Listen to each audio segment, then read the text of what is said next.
I know you probably think that's a light, but that's really my spirit guide in the form of a light. Good evening. Good evening. I am so glad to be here. Me too.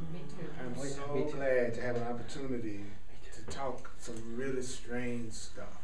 The weirder the better. And that's our motto, the weirder the better. That's what I want. I have no intention of talking normally. And so, welcome to the Way of Mastery. And we're going to be in the part of the Way of Mastery that is let's see. I just had it.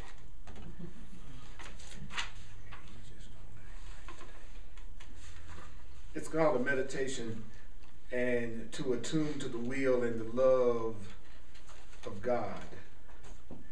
And it's going to be in lesson 15 in the Way of Transformation.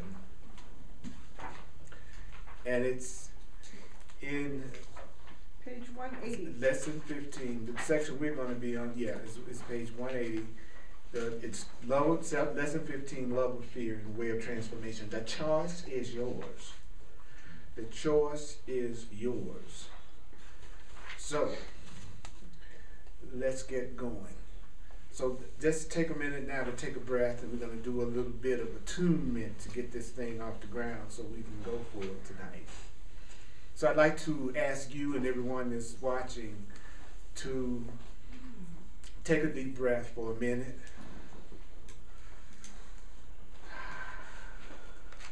It's a funny thing. We think we're separate beings, but if someone removed the air out of this room, we'd probably all kill over on the floor. So it's really the air that we're breathing, the life force is in the air that we're breathing, and the life force is what we really are. So it's without the life force. And when we take a breath, we're letting that life force come into us.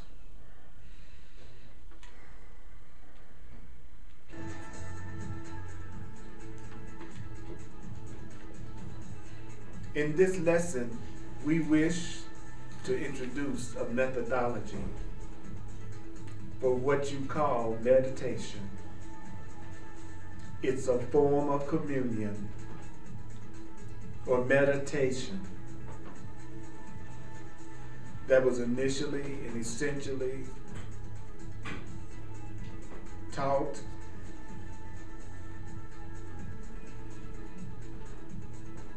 It's time to dive deep into the nature of consciousness. It's time to dive deep in the nature of consciousness. It's time to dive deep into the mind itself.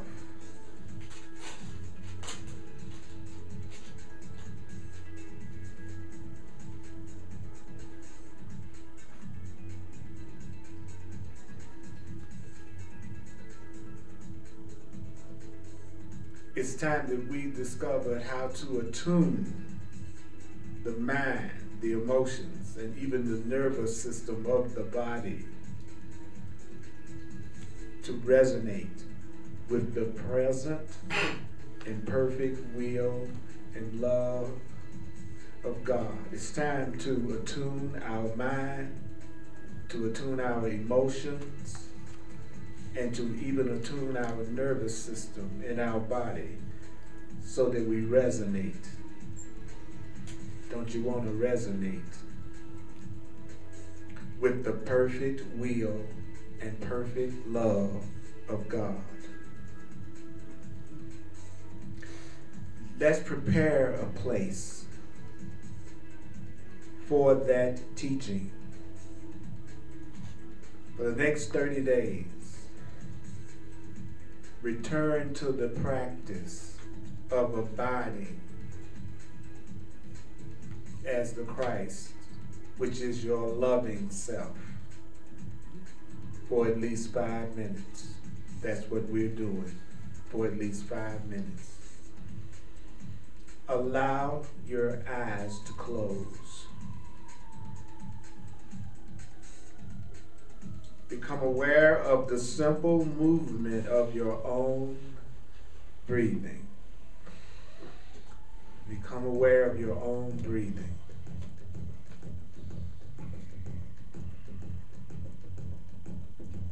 Be aware of the beating of your heart.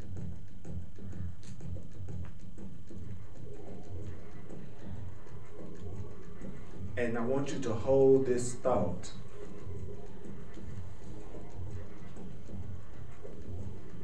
I allow this breath to move deeply and slowly. I allow the breath to move deeply and slowly.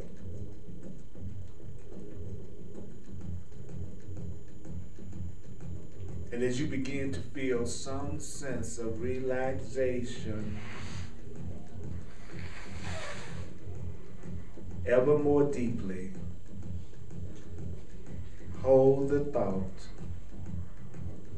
as the loving self, the Christ, as the loving self, in perfect safety, I release all tension. As the loving self, in perfect safety, you release all tension. As the loving self, in perfect safety, you dissolve your mind. You dissolve your mind in the perfect peace of God. Dissolve your mind in the perfect peace of love. Dissolve your mind. I dissolve my mind in the perfect peace of love. And then continue in this manner. Take a breath, bring it in. As the breath comes to feel the body, as the breath comes to feel the body, as the breath comes to feel the body, gently, merely say, I accept. As the breath leaves the body, gently say, the love of God. On the inhale, I accept. On the exhale, the love of God. On the inhale, I accept. On the exhale, the love of God. I accept the love of God. I accept the love of God. I accept the love of God. I accept the love of God. And again, the breath enters the body.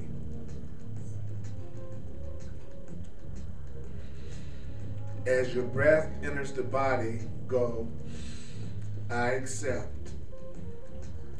And as the breath leaves the body, the love of God. I accept the love of God. I accept the love of God. I accept the love of God. I accept the love of God. I accept the love of God. I accept the love of God. I accept the love of God. I accept the love of God. So just keep on doing that, regardless of what your egoic mind says to you, because it may kick up a bit of a storm. I accept the love of God.